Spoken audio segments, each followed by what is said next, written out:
দফায় দফায় আলোচনা অব্যাহত থাকলেও থামছে না রাশিয়া ইউক্রেন সংঘাত। শুক্রবারও ইউক্রেনের বেশ কয়েকটি অঞ্চলে ড্রোন ও ক্ষেপণাস্ত্র হামলা চালায় রুশ সেনারা। দেশটির জপুরিজ্জিয়া অঞ্চলের গভর্নর জানান, তাদের ৩১টি বসতিতে ৭২০টিরও বেশি হামলা চালায় রাশিয়া। এতে শিশুসহ বেশ কয়েকজন হতাহত হয়েছেন।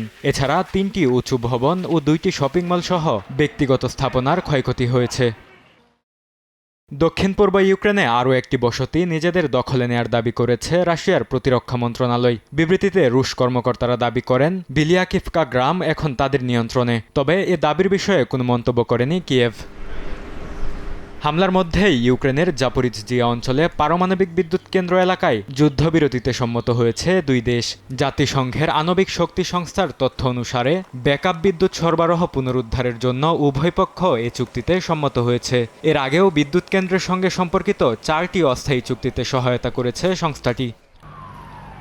ইউক্রেন যুদ্ধে রাশিয়ার পক্ষে লড়াইয়ে অংশ নিয়ে পশ্চিম আফ্রিকার দেশ ঘানার অন্তত ৫৫ নাগরিক নিহত হয়েছেন, যা কোনো একক আফ্রিকান দেশ হিসেবে সর্বোচ্চ।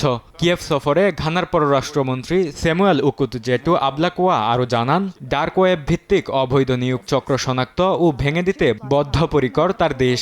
ইউক্রেনের পররাষ্ট্রমন্ত্রীর সঙ্গে বৈঠকে ঘানার 2 যুদ্ধবন্দীকে মুক্তি দেওয়ার অনুরোধ জানান আবলাকোয়া। বরকতুল্লাহ, সময় সংবাদ।